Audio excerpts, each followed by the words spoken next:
막아놨구나. 이제 플렉스.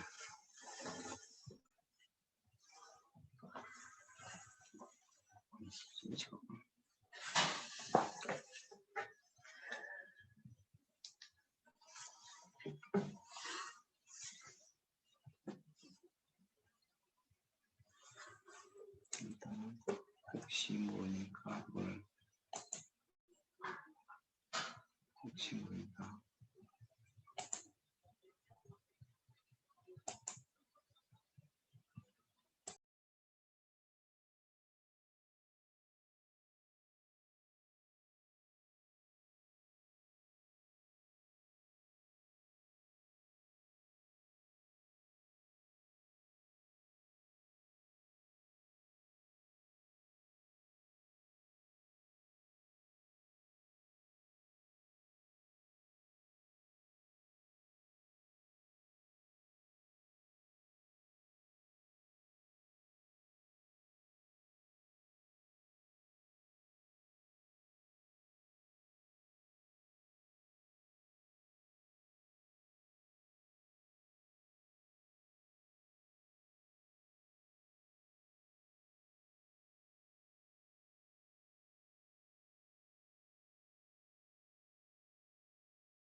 이 정도면 죽을 확신 아니고 여기까지는 미국인 없어.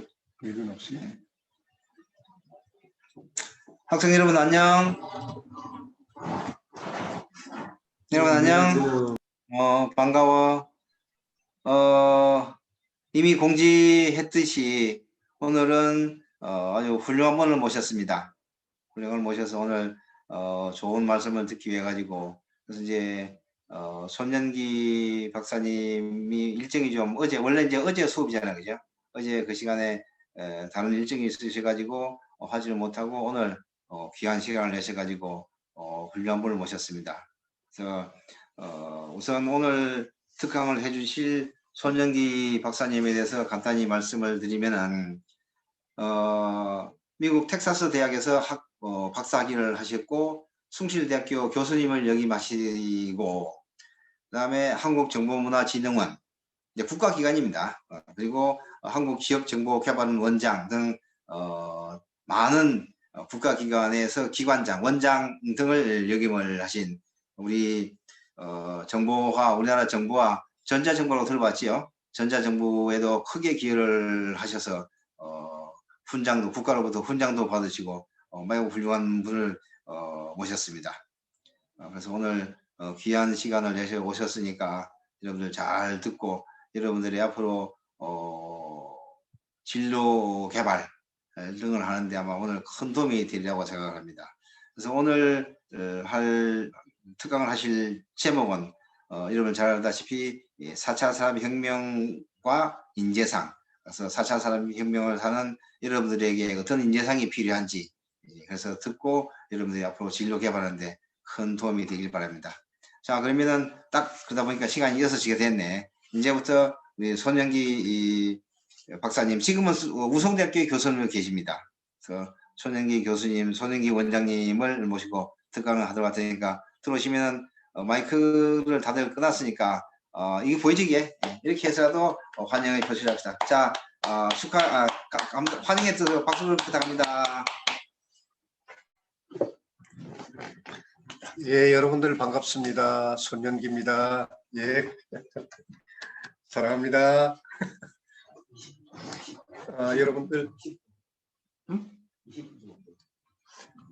여러분들 지금 1학년이라고 이렇게 들었습니다. 원래 대학교 1학년 생활은 사실은 저기 좀 낭만이 있고 그런 그 시기인데 이 코로나19 때문에 여러분들이 그런 낭만을 즐기지 못하고 그런 아쉬움들이 많죠. 그리고 여러분들이 이제 컴퓨터 학부로 이제 들어오셨는데 전공을 잘 선택하신 것 같고 그리고 여러분들 입학을 다시 한번 축하를 드립니다. 그러면 오늘 저기 강의를 좀 시작해 보겠습니다.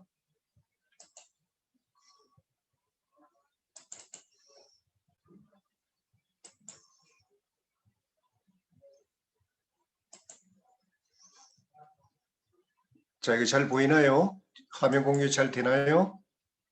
네. 예. 자, 저는 지금 작년부터 우송대학교의 IT 융합학부 교수로 재직하고 있습니다. 아까 이제 박정호 교수님께서 이제 간략하게 소개를 해주셨지만은 저는 지금 이제 한국정보통신보안윤리학교 회장으로 있고 우송대학교로 오기 전에는 작년 오기 전에는 이제 서울대학교 행정대학원에서 학생들을 또 이렇게 이제 가르쳤고 그리고 이제 우리나라 청소년보호위원회 위원장도 역임을 했습니다. 그리고 이 우리나라 217개 시도와 226개 시군구의 이 정보화를 총괄하는 한국지역정보개발원장을 또 역임을 했고 그리고 우리나라 국가정보화를 담당하고 있는 현재 이름이 이제 한국정보화진흥원에서 한국지능정보사회진흥원으로 이름이 바뀌었습니다. 거기 또 원장을 좀 역임을 했고요. 한국정보문화센터 소장하고 ICT 폴리테크대학 학장을 또 역임했습니다. 그리고 이제 고려대학교 이제 정보보호대학원에서 또 학생들 또 지도를 했고 그리고 이제 숭실대학교 정보사회학과 교수로 있으면서 이제 학과장을 또 했습니다. 그리고 이제 아까 이제 미국에서 이제 미국 텍사스 A&M 대학에서 정보사회학을 전공을 했습니다. 이상 간략하게 제 소개를 마치도록 하고요. 일단 오늘 제 얼굴 잘 보입니까? 목소리하고? 예. 예. 이제 잘 안 보이거나 목소리가 잘 안 들리면 언제든지 말씀을 해주세요. 일단 우리가 이제 4차 산업혁명을 얘기를 하기 전에 왜 지금 4차 산업혁명이 이제 중요한가? 우리를 둘러싸고 있는 주변 환경이 어떤가를 먼저 좀 알아야 될 것 같아요. 그래서 우리를 둘러싸고 있는 불확실성이 어떤 것이 있고 우리가 지금 살고 있는 그 사회가 편안한 사회인가, 그러자면 위험 사회인가, 또 거기를 더 넘어가지고 고위험 사회인가, 이것을 좀 한번 살펴봐야 될 것 같습니다. 그래서 먼저 이 불확실성이 이제 증가되고 있는 사회에 우리가 살고 있다. 이 말씀은 뭐냐면은 지금 아마 여러분들이 이제 방송이라든가 이제 언론에서 이렇게 이제 접했으리라고 이렇게 믿는데, 이 우리나라 출산율 있잖아요. 합계 출산율이라고 해가지고 우리 그 여성 한 분이 평생 아이를 낳는 수가 몇 명인가? 우리나라가 작년 말에 기준으로 해가지고 0.84명이었습니다.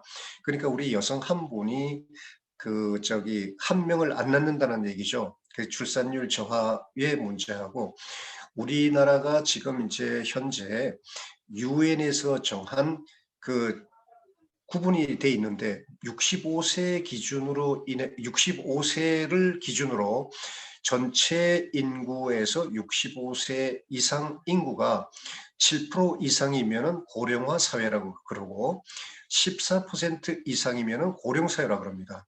그리고 20% 이상이면은 초고령 사회라, 초고령 국가라 이렇게 얘기를 하는데, 우리나라는 현재 고령 사회에 이미 접어들었고 2017년도에, 그리고 2026년도에는 20.8%로 65세 이상이 되기 때문에 초고령 국가로 진입이 예상이 됩니다. 그리고 가계 소득 분위별 소득 증가율 격차가 확대되고 있다. 이것도 이제 제가 지금 요 말씀을 드리는 거는 신문 기사에서 이렇게 나온 내용들을 이렇게 얘기를 하는데, 이러한 그 통계들은 이제 통계청에서 이렇게 나온 자료를 가지고 언론에서 신문에서 이렇게 나온 그 내용들입니다. 우리가 여러분들 잘 아시다시피 가계 소득 분위별이라는 것은 5분위까지 있습니다. 1분위가 제일 소득이 낮은 그 분이고 5분위가 가장 높은 분입니다. 그래서 1분위, 2분위, 3분위, 4분위, 5분위가 있는데, 작년 2, 4분기 중에서 작년 2, 4분기는 소득 4, 5분위 가구의 근로사업 소득이, 그러니까 4, 5분위면은 가계 소득이 높은 쪽이죠. 4, 5분위 가구의 근로사업 소득이 전년 대비 그러니까 2019년 대비 3.6에서 4.4%밖에 감소를 안 했습니다. 반면에 저소득인 1분위 가구의 소득은 17.2%나 감소했다. 그러니까 잘 사는 그 분위에 있는 가구 그 소득은 조금밖에 안 줄었고, 어려운 가정, 그러니까 소득이 낮은 그 가구는 더 많이 이렇게 감소했다는 거예요. 그래서 이것도 문제죠. 그 다음에 이제 3, 4분기 중에는 고분위 가구의 소득이 전년 동기 수준으로 이제 회복이 됐습니다. 우리가 이제 1, 4분이라는 것은 1, 2, 3, 5이고 2, 4분이면은 4, 5, 6. 그 다음에 이제 3, 4분기는 7, 8, 9, 4, 4분기는 10, 11, 12, 3개월씩 이렇게 끊는 거잖아요. 그래서 3, 4분기에 이렇게 조사를 했더니만은 고분위 가구의 소득은 전년 동기 수준으로, 잘 사는 부류의 소득이 높은 부류는 전년 동기 수준으로 회복을 했답니다. 그런데 1분위 가구 소득은 9.8%나 감소가 됐어요. 그러니까 결국은 가계 소득 분위별로 소득 증가율이 격차가 줄어들어야 되는데 이 확대가 됐다는 거예요. 이게 이제 작년 12월 21일, 그러니까 이제 한 3달 조금 넘었죠. 3달 조금 넘었는데 이 파이낸셜 뉴스에서 이런 기사가 나왔죠. 그 다음에 또 이제 이거는 2019년 9월 28일자 중앙일보 기사인데, 국내 투자가 9개월째 마이너스인데 해외 투자는 사상 최대다. 우리가 이제 기업들이라든가 이제 그 자본을 가진 분들이 국내 해외에서도 마찬가지로 우리나라에 와서 우리나라에 많은 이런 투자를 해가지고 기업이 생기고 그래야지 또 일자리가 창출되는 거 아닙니까?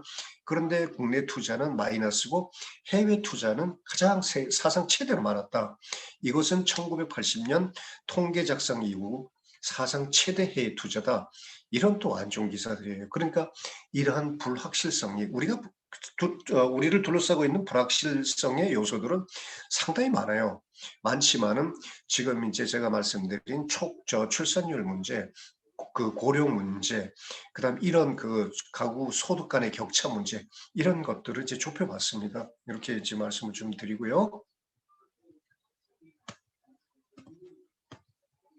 그다음에 이제 고위험 사회, 불확실성은 조금 전에 말씀드렸고, 고위험 사회를 대표적으로 이렇게 말씀하는 분이 두 분이 계세요. 미래학자 한 분, 울리백이라는 분하고 금융 전문가인 나심 니콜라스 탈레브라는 분이 있는데, 이분들이 뭐라고 말씀하신다면은, 울리백 같은 분은 현대 사회는 불확실성과 그것이 초래한 위험이 전 지구적 환경의 수준에서 작동되는 위험 사회이다. 그러니까 우리가 살고 있는 현대 사회는 굉장히 위험 사회인데, 어떤 지구 한 편이 아니고 전 지구적 환경의 수준에서 작동되는 위험 사회다, 이렇게 말씀하셨고, 그다음에 이제 현대 사회는 그저 재앙이 많을 뿐만 아니고 그 재앙이 구조적 요소로 내재하고 있는 사회. 이 말씀은 뭔 말이냐면은, 재앙도 많지만은 언제든지 그 재앙이 발생할 수 있는 그 요소들을 가지고 있는 사회이다, 이렇게 이제 말씀하셨어요. 그리고 이러한 위험이, 우리가 갑자기 이제 위험이라는 건 예외적으로 이렇게 나와야 되는데, 예외적으로 나타나는 것이 아니고 일상적으로 일어나는 사회이다. 그리고 재난과 관련된 파국성을 일상 생활 내에 안고 살아가는 사회이다. 그러니까 재난이라는 것이 365일 계속 이런 것이 언제 일어날지, 그런 것을 안고 살아가는 사회이다, 이렇게 이제 말씀을 하셨고, 그다음 금융 전문가 나심 니콜라스 탈레브라는 금융 전문가는, 여러분들이 백조 아시지 않습니까? 그런데 이 블랙 스완이라는 것은 어떤 사항이 아주 발생이 일어날 확률이 굉장히 적은데, 이러한 일이 발생했을 경우에는 그 파급 효과가 굉장히 큰 걸 가지고, 그럴 때 블랙 스완이다, 이렇게 이제 얘기를 하는데, 이 니콜라스 탈레브라는 분이 극단적으로 예외적이어서 발생 가능성이 없어 보이지만, 일단 이것이 발생하면은 파급 효과가 엄청나다, 이런 블랙 스완을 대비하라, 이렇게 또 말씀을 해주셨어요. 그리고 이 블랙 스완이라는 것은 200여 년 전 백조는 당연히 우리가 흰색이라는 믿음을 갖고 있었는데, 이런 것이 깨지고 1967년 호주에서 처음으로 검은 백조가 발견됐다고 합니다. 이때부터 블랙스완은 기존의 경험치로는 예측할 수 없는 위기를 일컬을 때 블랙스완이다, 이렇게 이제 말씀들 하고 있죠. 그런 용어로 사용돼 오고 있습니다. 그리고 특히 이제 2007년 금융 전문가 나심 니콜라스 탈레브가 서브프라임 모기지 사태를 예언하면서 블랙스완이라는 용어를 사용을 했습니다.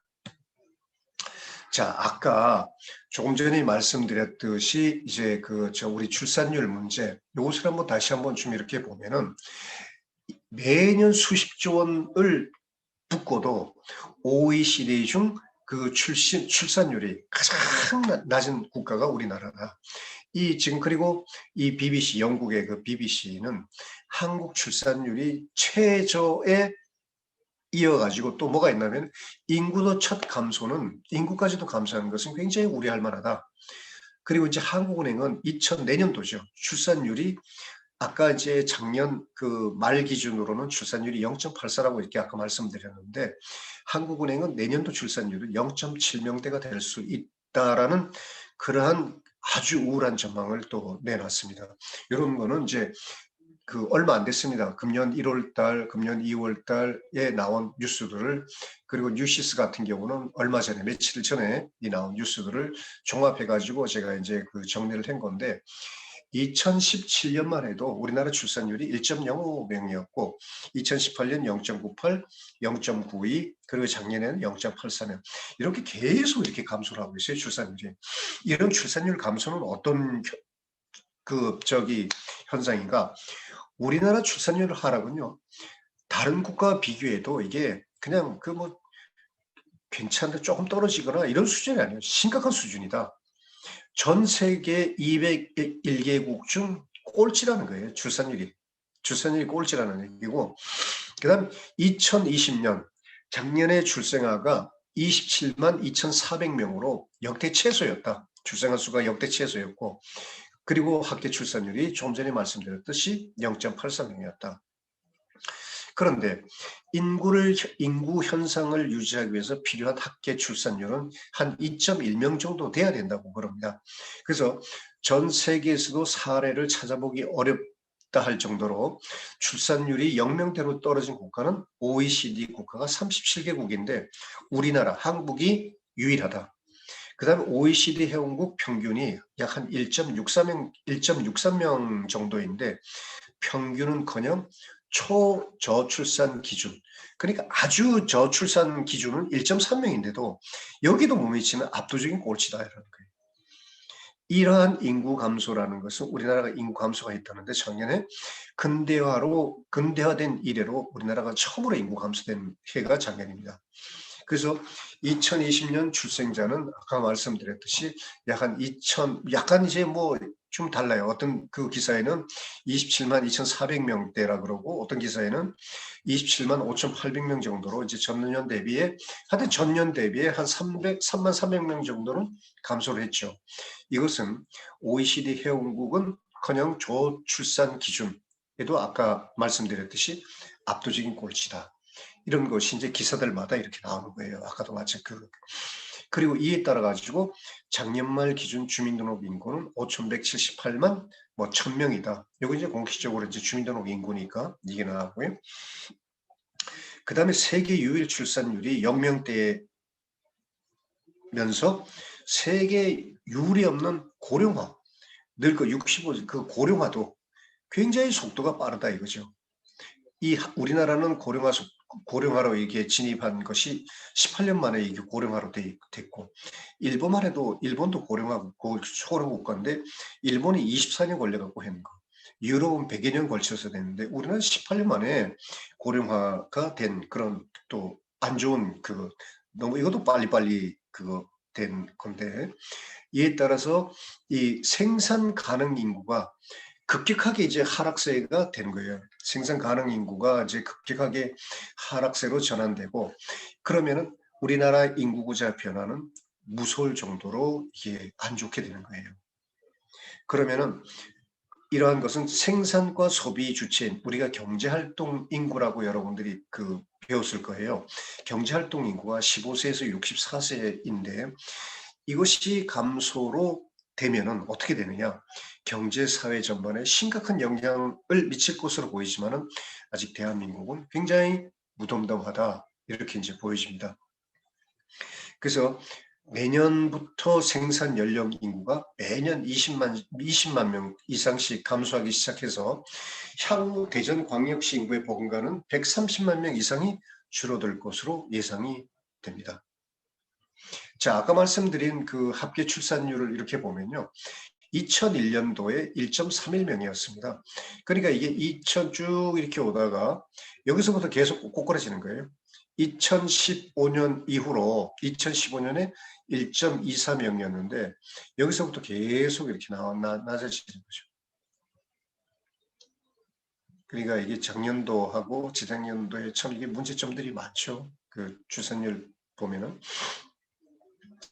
자, 그러면은 이 출산율 아까 경제 활동 인구 15세에서 64세 인구 이렇게 봤는데 OECD 국가들의 이제 총 부양비가 어떻게 변화하고 있느냐 이걸 한번 이렇게 도표를 보면은 우리나라가 2017년만 해도 굉장히 괜찮았어요. OECD 국가 중에서 굉장히 좋은 성적이었는데 이것이 이제 한국이 약 한 35위 정도 됐어요. 일본이 2위. 이게 순위가 이게 1위가 제일 안 좋다는 얘기예요. 이스라엘 뭐 이런 식으로 이렇게 나왔는데 2065년 정도 되면 어떻게 되느냐? 우리나라가 1위가 되는 거예요. 일본을 제껴버려요. 그러니까 이게 부양비가 이게 1위가 된다는 것은 15세에서 64세의 경제활동 인구가 돈 벌어가지고 소득을 창출해가지고 그 유소년 부양비 어린애들 그러니까 0세에서부터 14세까지 애들하고 그 다음 65세 이상 그 고령 인구들을 목에 살려야 되는 부양 100명당 117.8명을 목에 살려야 된다는 얘기예요. 이거 참 이게 심각합니다. 그리고 향후 50년간 요거는 이제 2020년 작년 10월 15일 한 5개월 정도 됐죠. 그리고 한국일보 작년 요하고 네이버 자료 요것을 좀 이렇게 제가 검색해 가지고 이렇게 여기 했는 건데 향후 50년간 인구가 가장 빠르게 줄어드는 나라 한국이다. 그리고 50년 뒤에는 경제개발협력기구 국가 중 유일하게 일할 사람보다 노인이 더 많은 나라가 바로 대한민국이다. 유엔이 예측한 대한민국의 미래상은 암울하다. 이렇게 이제 그 얘기를 합니다. 아이고.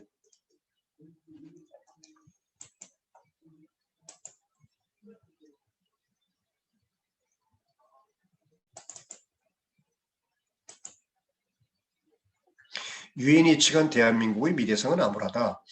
이것이 28일 통계청하고 유엔 등에 따르면 한국의 생산 연령 인구 비중은 2017년 현재 73.2%로 OECD 30회원국 중 가장 높다.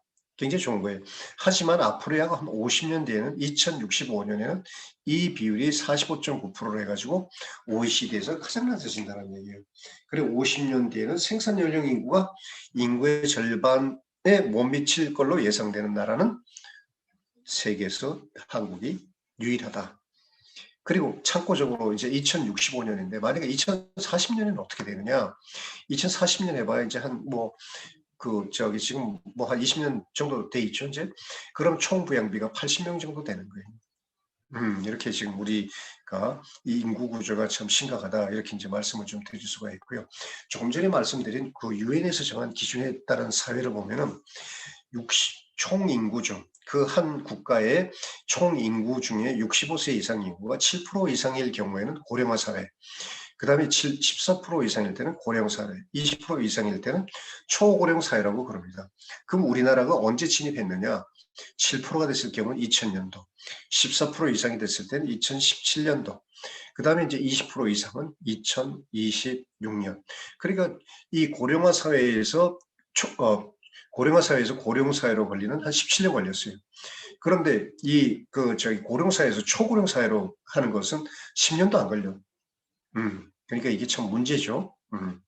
이런 우리를 둘러싸고 있는 이런 그 불확실성이라든가 고위험 이런 것들이 이제 있다라는 것을 여러분들이 이제 그하고 좀 우울한 얘기만 했지만은 우리 이제 세계에서 그 나라의 이제 국력을 이렇게 얘기할 때 인구 5천만 명 이상이 5천만 명이 넘는 국가면서 국민소득 1000만 달러 넘는 나라는 여러분들 한 몇 개 국가 정도 나올 것 같아요? 혹시 아시는 분 있나요? 이선규 학생. 한 몇 나라 정도 될 것 같아요? 잘 모르겠습니다. 혹시 아시는 분? 네? 잘 모르겠습니다. 혹시 아시는 분 있나요? 학생분들? 인구 5천만 명이 이상 되고 그 나라 국민소득이 3만 달러 넘는 나라는? 한 10개국 정도. 10개국, 이승범 학생 10개국 정도 돼요? 또 다른 학생은? 7개 정도 있을 것 같습니다. 예? 7개 정도 있을 것 같습니다. 7개. 혹시 어느 나라인지 아세요? 7개 국가면은?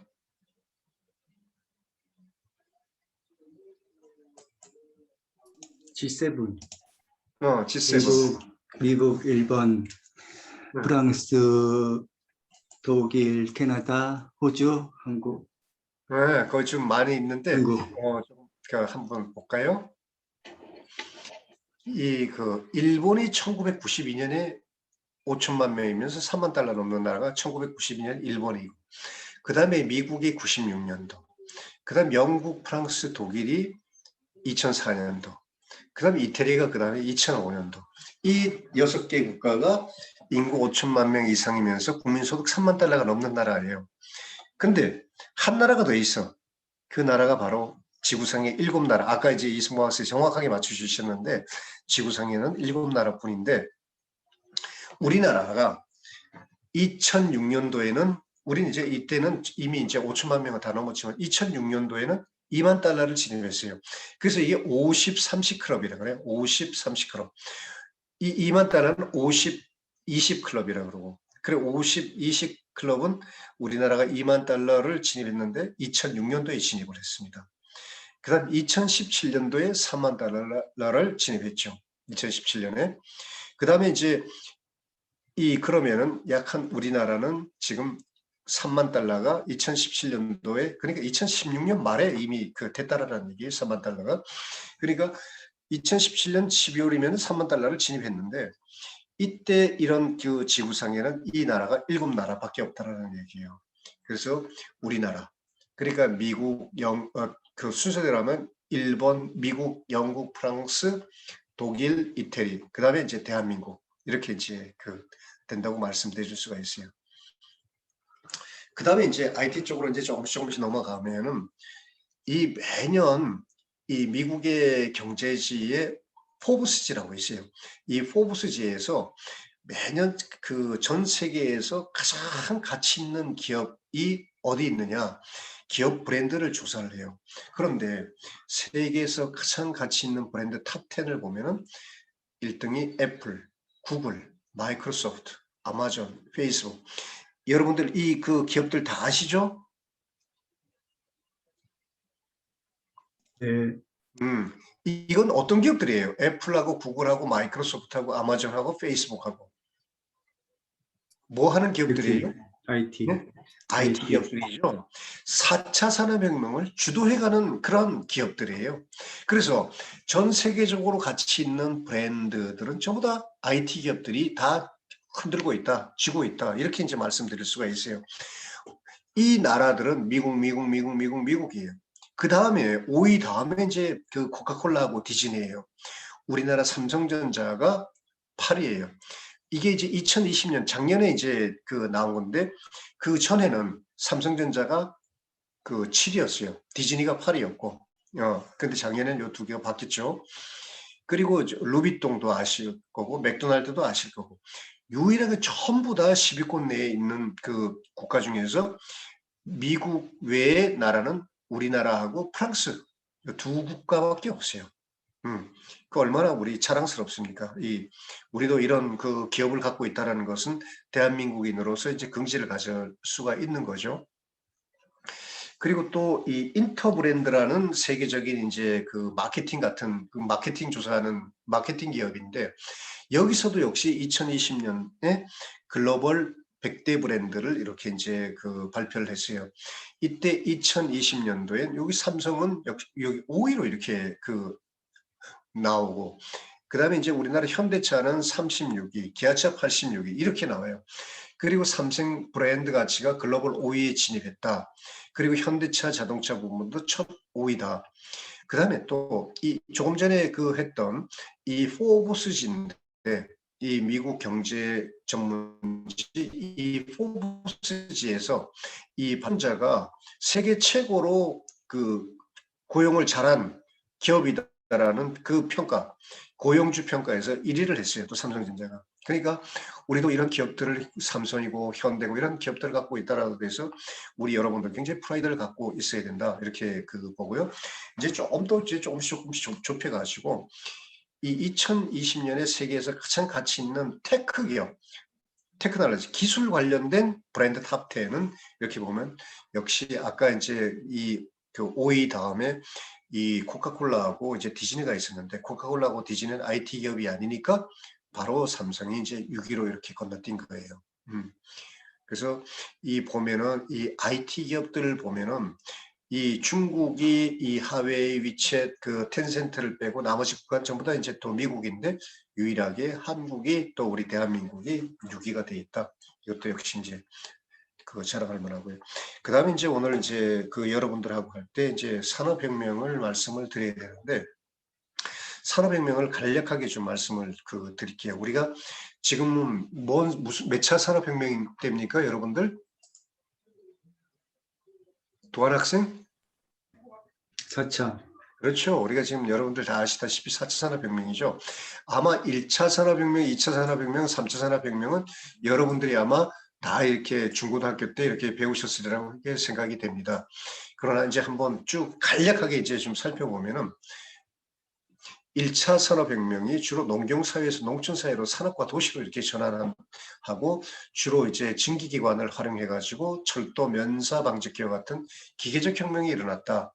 그 다음에 2차 산업혁명은 사실은 1차하고 2차 산업혁명은 사실 딱 구분짓기가 좀 뭐해. 그래서 사실 2차 산업혁명, 인더스트리얼 레볼루션이라는 말 대신에 산업화, 인더스트리얼라이제이션이 오히려 더 맞지 않느냐 이렇게 생각이 돼요. 연속수 공상에 있다라는 그런 말씀이에요.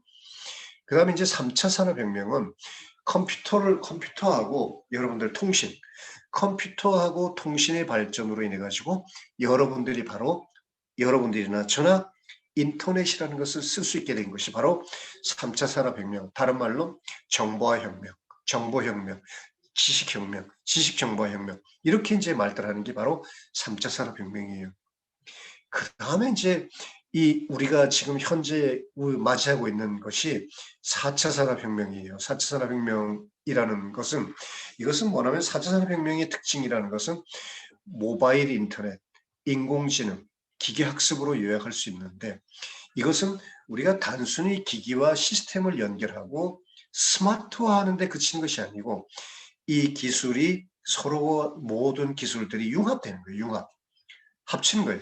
그래서 우리가 물리라든가 물리학이라든가 디지털 측면이라든가 생물학 분야 모두가 상호 교류하는 모습이 바로 4차 산업혁명의 특징이다. 그리고 이러한 4차 산업혁명에 대한 긍정적인 대응이 매우 중요하고 이러한 변화에 적응하지 못하면 우리가 21세기의 패배자로 전락할 것이다. 이렇게 이제 보여지는 게 4차 산업혁명이에요. 그래서 간략하게 이렇게 보면은 이건 제가 시간이 없어가지고 이걸 이제 도표로 이렇게 이제 나온 건데 이 18세기 1784년 1차 산업혁명은 증기기관이 도입이 돼가지고 기계식 생산 그 전만 해도 1차 산업혁명 전에는 사람들의 인력으로 이렇게 했는데 증기기관 도입으로 이제 그 기계식으로 이제 생산했기 때문에 인력으로 하던 그런 것들이 더욱더 이제 효율적으로 많이 할 수 있게 되었죠. 그 다음에 이제 19세기에 2차 산업혁명은 전기라는 게 발명이 돼가지고 굉장히 이제 대량 생산이 가능해진 거예요. 그게 이제 그 특징으로 볼 수 있고, 그 다음 3차 산업혁명은 조금 전에 말씀드렸듯이 컴퓨터와 정보통신 기술을 통해 가지고 지식정보혁명이다. 이것이 이제 1970년 20세기고, 현재 21세기는 인공지능이라든가 사물인터넷, 여러분들 IoT라고 이제 들어보셨을 겁니다. 사물인터넷. 그 다음에 이제 빅데이터. 이런 것들이 인간과 기계의, 인간뿐만 아니고 우리가 기계의 잠재력을 극대화해가지고 산업 시스템이 이제 재편되는 것이 바로 4차 산업혁명이다. 이렇게 이제 말씀드릴 수가 있어요. 그 다시 한번 정리를 하게 되면은 4차 산업혁명의 단계를 정의하는 그 범용기술은 뭐냐? 이 범용기술이라는 것은 각 그 혁명 시대, 1차, 2차 산업혁명 시대를 이끌어온 기술들. 1차는 바로 증기기관, 2차는 전기, 그 다음에 3차는 정보통신기술, 4차는 산업혁명 시대는 조금 전에 말씀드렸듯이 IoT, 그 다음 클라우드 컴퓨팅, 빅데이터, 인공지능 이런 것들이 서로 융복합이 되면서 지능정보기술로 진화되는 것이다. 이러한 그 범용기술들, 각 산업혁명 때의 범용기술들은 이런 것들이 생산하고 소비 이런 것의 변화를 주도해 갖고 경제, 사회 전반에 영향을 미치면서 이 변화를 아주 극적으로 가져오는 기술들을 우리가 범용기술이다. 이렇게 이제 말씀드릴 수가 있습니다. 여러분들 혹시 그 러다이트 운동이라고 들어보셨습니까? 러다이트 운동이라고 들어보셨나요?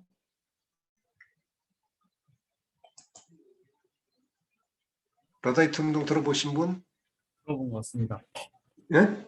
들어본 것 같습니다. 뭘로 이렇게 기억이 나나요?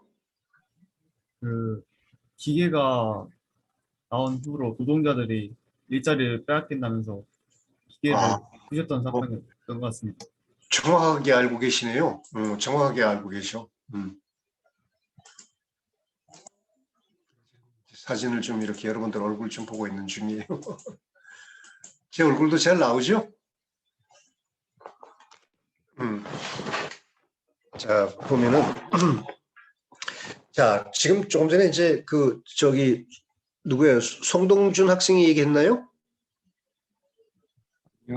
이승준입니다. 그래요. 이 학생이 제대로 얘기를 해주셨는데 이 러다이트 운동이라는 것은 노동자들이 기계를 파기했던 운동이에요. 파기했던 운동인데 그 다음에 이 또 하나는 뭐냐면은 이제 영국의 적기조례라고 있습니다. 적기라는 것은 적이라는 것은 붉은 적자인데 여기 보시다시피 이제 붉은색 있잖아요. 붉은 그 색이고 그 다음에 기라는 것은 적기할 때 기는 플래그 깃발이라는 뜻이에요. 붉은 깃발. 조례라는 것은 액트로 해가지고 붉은 깃발 법률 이렇게 이제 그 얘기들을 하는데 이것이 이제 영국의 빅토리아 여왕 때 이렇게 이제 얘기한 건데 이 러다이트 운동을 이렇게 보면은 18세기 말에서 19세기 초에 걸쳐가지고 영국의 공장지대에서 일어난 노동자에 의한 기계 파괴 운동이에요. 이것이 뭐냐면은 이 그때 그 노동자분들이 그 새로 들어온 그런 기계가 임금을 시킨다. 그 다음에 이제 이 그 자기네들의 일자를 빼앗는다. 이렇게 생각을 해가지고 기계만 파괴를 하게 되면은 다시 자기네들이 일자리를 되찾고 임금을 높게 받을 수 있다라는 그런 생각으로 그냥 그 기계를 그냥 부숴버린 것이 바로 러다이트 운동이에요. 이런 것들은 그 당시에 또 이게 왜 또 러다이트 운동이 또 했냐면 이런 기계뿐만 아니고 그 당시 굉장히 추웠다 그래요. 혹한기라 그래요. 그래서 춥고 그러다 보니까 이제 식량이 이제 그 부족하니까 가게 생활에 다 어려우니까 이제 그 가족들끼리도 더욱더 나와가지고 이제 그 운동에 참여하게 되고 그랬죠. 그래서 이것이 이제 1811년부터 1813년에 걸쳐 가지고 이것이 이제 최고 결정에 그 달해 가지고 영국의 랭카시에서부터 랭커셔 그다음에 요크셔 노팅엄시를 비롯해 가지고 전 공장지대에 이게 그 파급이 됐던 운동이 바로 러다이트 운동이에요. 그다음에 이제 적기조례는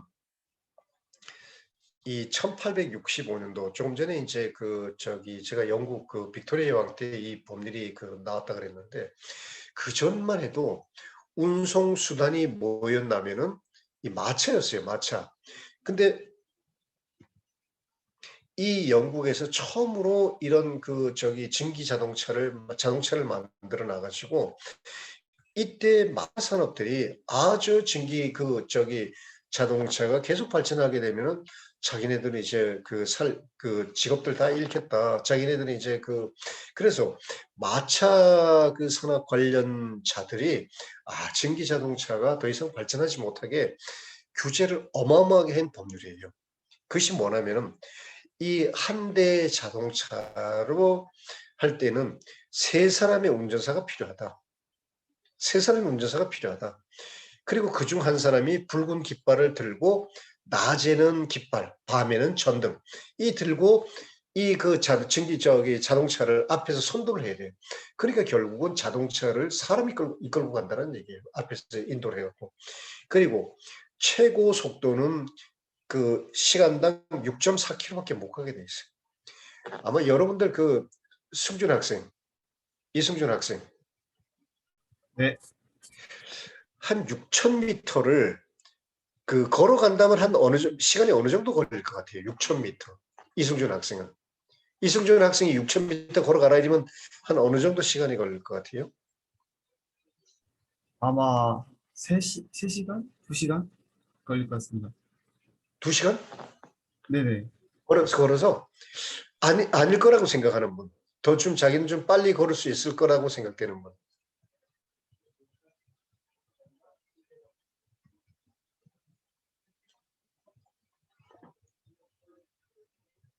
이성규 학생은 한 어느 정도 걸릴 것 같아요? 한 6,000m면은 집에 여러분들 한번 생각해 보세요. 집에서 어느 정도까지 거리가 될 것 같아요? 학교 예를 들어서 고등학교 때 운동장을 한번 생각해 보세요. 운동장 한 바퀴가 몇 미터 정도 되죠? 150m 정도 되지 않을까요? 한 1시간이면 여러분들 못 걷나? 1시간이면 걷지 싶은데. 하여튼 어찌 됐든 제가 그게 지금 중요한 것이 아니고 이게 시간당 6.4km, 6,000m밖에 못 간다는 얘기예요. 최고 속도로 가면은. 그리고 시가지에서는 시간당 3,000m밖에 갈 수가 없대. 이렇게 규제를 해버렸어. 그러니까 이게 자동차가 발전이 되겠어요? 자동차 만들 필요가 있겠어요? 없겠어요? 여러분들? 응? 여러분들이 자동차 회사라면 만들겠어요? 안 만들겠어요? 안 만들어요. 안 만들죠. 안 만들고 자동차에 살 그 매력이 없어져. 자동차를. 그리고 이제 또 시 경계지역, 이 다른 시로 이렇게 이제 시를 벗어날 경우에는 또 도로세를 내야 한다.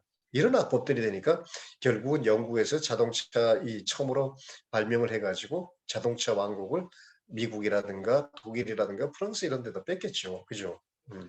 그래서 우리가 시대의 흐름, 어떤 기술의 발전함에 따라 갖고 어떤 시대의 흐름에 역행하게 됨으로 인해 가지고 얼마나 많은 그 타격이 후세에 남게 되느냐. 이 대표적인 최초의 도로교통법이라 그러는데 아주 악법이라고 이렇게 보이죠. 그 다음에 우리가 이제 지능정보 사회는 새로운 체제인가 이렇게 봤을 때 어떤 새로운 기술들이 나왔을 때 우리 사회 하고 어떻게 관련되어 있는가? 요거는 이제 세 가지로 담론의 축이 나누는데 첫 번째로 이런 새로운 기술이 나왔을 때 사회 변동은 어떤 게 관계 있는가? 예를 들어서 이것은 이제 기술 결정론으로 보는 견해, 사회 구조론으로 보는 견해가 있고 그다음에 이 새로운 기술이 나옴으로 인해 가지고 사회 체제가 기존 사회하고 연속선상에 있는가? 아니다. 기존 사회하고 다른 체제인 단절론적인 론적인 그러한 체제가 될 것이다. 그다음 변화라는 것은 새로운 기술이 나옴으로 인해 가지고 앞으로 사회가 더욱더 좋아지는 세상으로 살 것인가 아니면은 나쁜 쪽으로 예를 들어서 빅브라더라든가 소수만 혜택받는 그런 비관론적으로 보는 이렇게 이제 축이 있다. 이렇게만 여러분들 좀 알아두시고요. 왜 그 기술하고 사회하고 이 관계가 되는가가 이런 식으로 이렇게 이제 보여줄 수 있다라는 그 얘기죠. 아마 시간 관계상 이따가 시간 남으면은 제가 이걸 설명드리고 좀 더 구체적으로 시간이 이제 시간이 많이 모자라면은 그냥 이걸 스킵하도록 하겠습니다. 그 다음에 이제 본격적으로 이제 4차 산업혁명에 대해서 좀 말씀을 드릴게요. 4차 산업혁명은 2016년이죠. 이제 그 몇 해 전이에요. 2016년 여기 지금 사진에 보이시는 분이 누구냐면은 세계경제포럼의 의장이십니다. 클라우스 슈밥이라는 의장님이신데 매년 그 1월 달에 스위스 다보스에 가면은 세계경제포럼이 주최하는 다보스 포럼이라고 열립니다. 이때 2016년 1월 달에 열리는데 이때 이 클라우스 슈밥 의장께서 그때 화두를 뭘로 던졌냐면은 이 다보스 포럼이라는 것은 뭐냐면은 전 세계 지도자들, 기업 총수들 이런 분들이 한 자리에 모여가지고 금년도에는 이 세계가 어떤 기술들이 또 앞으로 또 이게 리드해 갈 것인가 또 사회 변화는 어떻게 될 것인가 이런 것에 대해서 이제 논의들도 하고 이제 교제하고 이런 자리인데 이때 2016년 1월 다보스 포럼 때 이 클라우스 슈밥 의장께서 뭘 말씀했냐면은 그때 주제를 4차 산업혁명의 이해라 그런 주제를 던졌습니다. 그래서 이 4차 산업혁명 특징은 모바일 인터넷, 인공지능과 기계학 아까 말씀드렸듯이 이것이 이 모바일 인터넷이라든가 인공지능과 기계학습으로 요약할 수는 있지만은 이것은 기기와 시스템을 옛날만 해도 그냥 연결하는 그 차원에서 벗어나가지고 이것이 융합이 돼가지고 모든 분야가 상호 교류하는 모습이다. 이것을 두 가지로 이렇게 말하면은 모두가 연결, 초연결, 그리고 모두가 이렇게 합쳐진다, 융합된다, 초융합, 초복합 이렇게 표현할 수가 있어요. 그 다음에 이따가 말씀드릴 거지만은 4차 산업혁명 특징 또 하나 한다면은 초지능화를 들 수가 있어요. 그래서 초연결, 초융합, 초지능이 바로 4차 산업혁명의 핵심 키워드다. 이렇게 이제 말씀드리고 거기에 따른 기술들은 IoT, 그 다음에 이제 클라우드 컴퓨팅, 빅데이터, 모바일, 그 다음 AI 뭐 이런 것들이 있다. 이렇게 보시면 될 것이고요. 이분이 이제 클라우스 슈바께서 이 4차 산업혁명이라는 책도 쓰셨고 몇 권 쓰셨어요. 여러 군데 강의도 하시고 우리나라에도 와갖고 이제 강의도 하시고 그랬는데 이분이 항상 마지막으로 뭐라고 그러시냐면은 4차 산업혁명에 대한 이 대응을 부정적으로 보면 큰일 난다. 긍정적으로 바라봐야 된다. 그리고 변화에 적응하지 못하면 21세기 패배자로 전락할 것이다. 여러분들이 이제 그 말을 많이 들어보셨을 거예요. 패스트 무버. 우리는 지금까지 남들이 어떤 것이 이렇게 기술이라든가 이런 거 하면은 빨리 쫓아가기만 하면 돼요. 추격자면 됐어. 패스트, 빨리, 팔로워, 따라간다. 그러니까 추격자 입장에서만 해도 어느 정도 먹고 살 수가 있었어요. 근데 4차 산업혁명의 시대는 이제는 추격자 하게 되면 안 되는 거예요. 이제는 first mover, 첫 번째로 앞서가는 사람, 선도자가 돼야 된다는 얘기예요. 이 말은 제가 이제 아마 여러분들이 포털에서 손년기 치면은 제가 뉴스 같은 제가 매달 이렇게 기고를 하기 때문에 언론사에다가 칼럼을 쓰기 때문에 거기에 보면은 이제 그런 말들도 쭉 이제 매년 이렇게 쓰고 있기 때문에 지금 한 200편 넘게 썼어요. 그래서 그 중에 하나가 이제 이런 패스트 팔로우보다도 이제 우리는 퍼스트 무버가 돼야 된다 이런 말을 이제 자주 쓰는데 아마 여러분들이 아마 인재상도요 이따가 말씀드리겠지만 그거예요. 퍼스트 무버가 돼야 된다. 이제 선도자에 돼야 된다 이렇게 이제 말씀드릴 수가 있어요.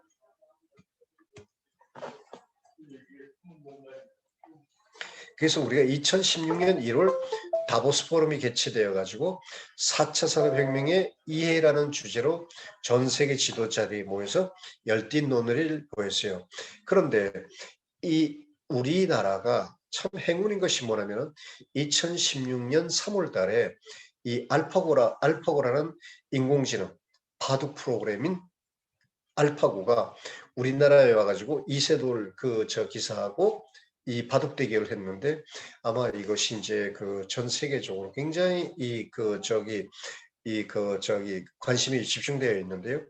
그때 이세돌 구단도 뭐라고 바둑 알파고하고 두기 전에 뭐라고 이제 인터뷰를 했냐면은 설마 인간이 인공지능한테 지겠느냐 이렇게 이제 자신만만하게 했어요.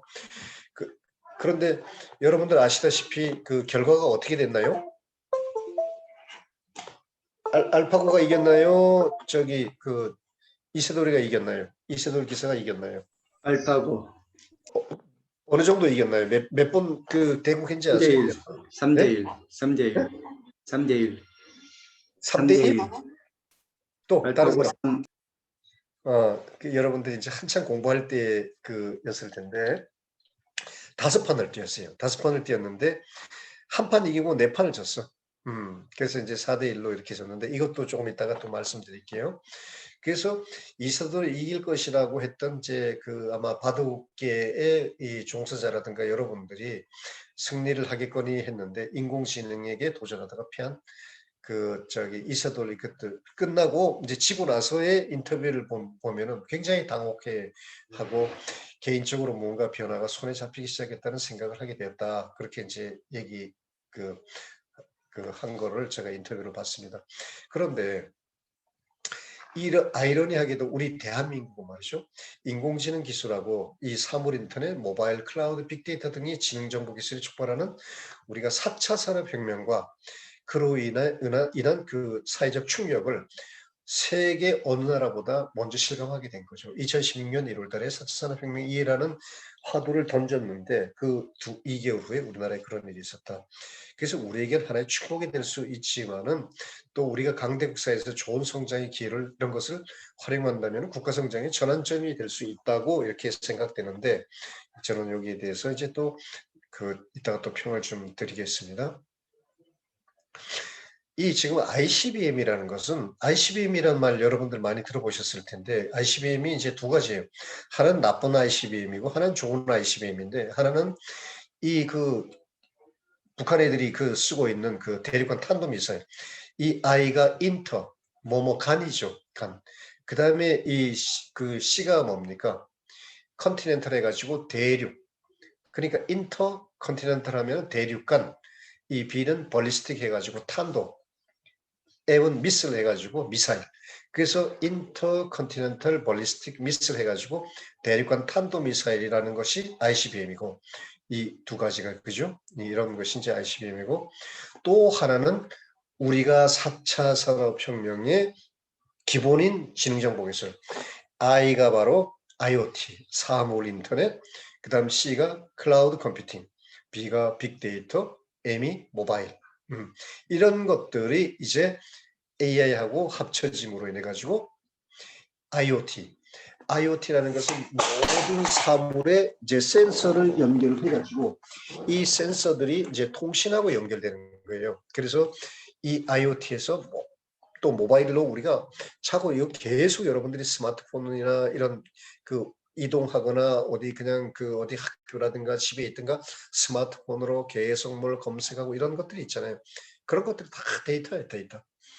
그래서 모든 기계 인간으로부터 데이터가 수집되면은 이 데이터들이 이제 옛날하고 그 확연하게 달라가지고, 왜냐면 사물에서도 나오는 데이터가 있고 또 사람들도 이제 움직임을 가면서 이제 수없이 이제 데이터를 그 창출하기 때문에 이런 모든 기계 인간으로부터 데이터에서 수집을 해가지고 이걸 어디다 저장하느냐, 이제는 특정한 데 조그만 데가 아니고 클라우드 컴퓨팅, 클라우드라는 것은 구름이죠. 가상으로 돼 있는 그런 데다가 저장을 해가지고 이런 어마어마한 데이터들이 바로 빅데이터가 되는 거예요.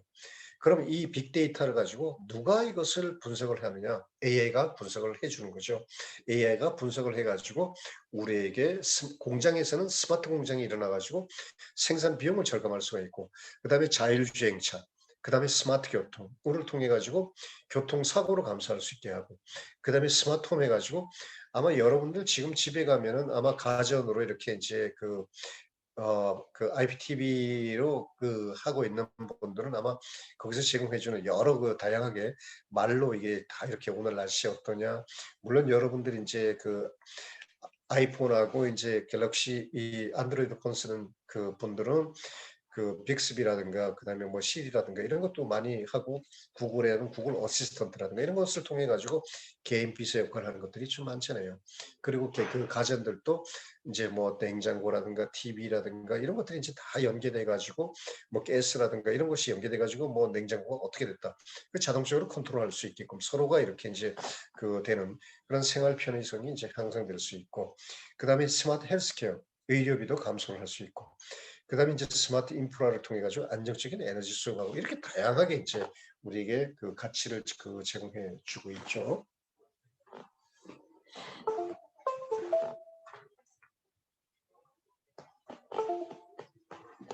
그래서 여러분들이 이제 이 4차 산업혁명이 이제 뭐 다양한 거 있는데, 사실 오늘 그 2시간 그 시간이 너무 짧아가지고 여러분들 다 이렇게 전달을 못해 드리는 것이 좀 아쉬운데, 그래서 이 사실은 아까 말씀드린 2016년 1월 달에 일자리 감소라고 4차 산업혁명의 이해라는 주제로 다보스 포럼에서 이 말이 나왔다 했는데, 그 클라우스 슈바브 의장께서 사실은 2013년도에 독일에서 인더스트리 4.0라고 먼저 이게 슬로건을 발표를 했어요. 그때까지만 해도 전 세계적으로 이게 이제 관심을 집중하지 못했죠.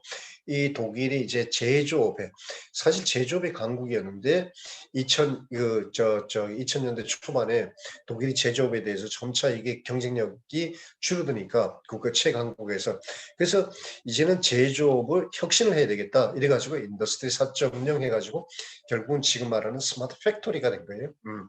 그래서 이런 것이 이제 2013년을 출발해가지고 2016년 1월달 일자리 감소, 아이고 이게 무슨네?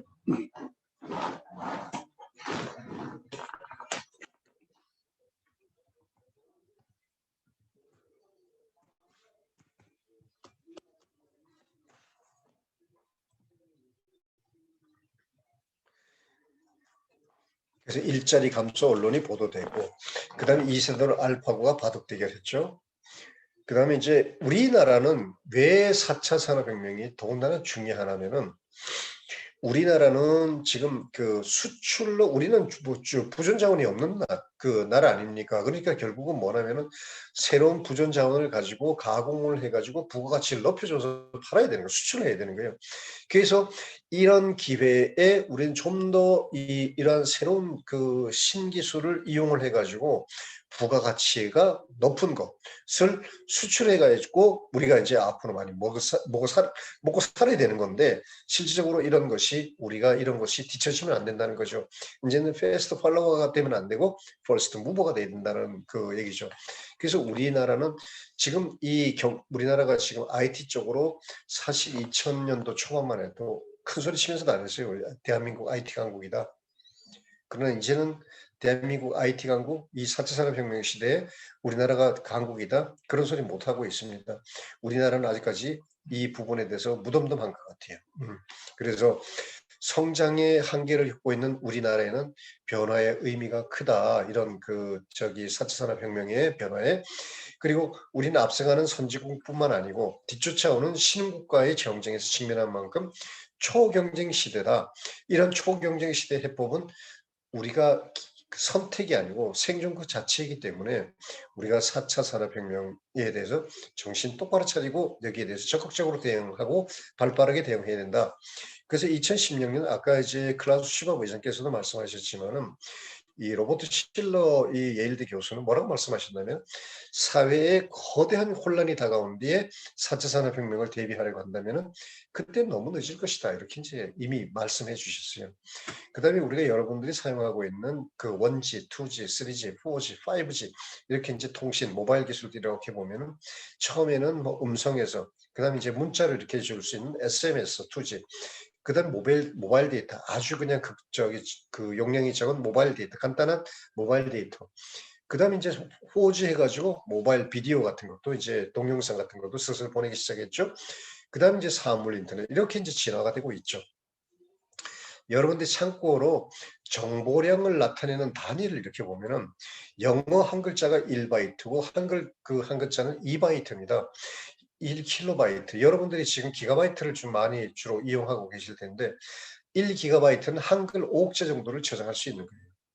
근데 지금 우리가 보면은 제타바이트 이렇게 보면은 여기 보면 제타바이트는 한글 5회자 정도인데 5회는 저도 숫자가 어느 정도인지도 참 감도 못 잡겠어요.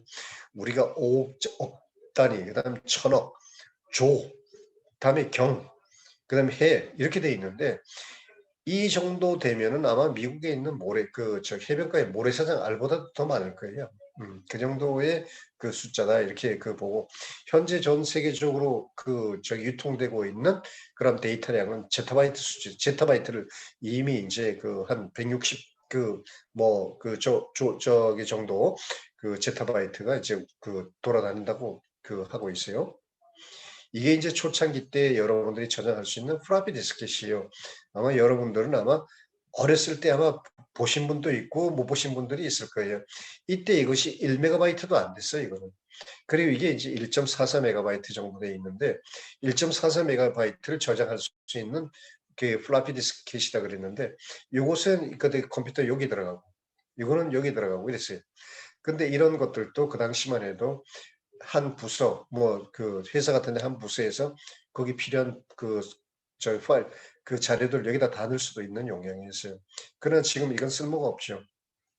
여러분들 USB 하나가 보통 몇 기가입니까? 몇 기가 갖고 다닙니까? 16기가요. 16기가, 24기가, 36기가, 이런 거 64기가바이트 이런 것들도 많이 갖고 다니죠. 이건 1.1기가는커녕 1.44메가바이트밖에 안 돼요. 그렇게 이 세월이 빠르다는 얘기죠. 아까 제가 말씀드렸듯이 2025년도에는 약 한 163제타바이트 정도 이렇게 증가할 것이다. 이렇게 이제 예상을 하고 있대요. 보니까 데이터가. So I'm just going to run this video now. This is a 1-minute video. 인공지능 알파고를 만든 데미스 하사비스. 인공지능에게 벽돌 깨기 게임을 시켰습니다. 번번이 놓치고 맙니다. 게임을 어떻게 하는 건지 알지 못하기 때문입니다.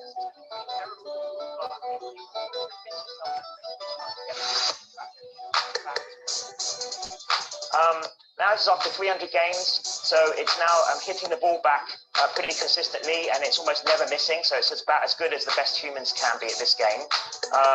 And then we thought, well, that's pretty cool. What would happen if we just left the machine playing the game for a couple more hundred games? And this amazing thing happened. What happened was it discovered the optimal strategy was to dig a tunnel around the left-hand side.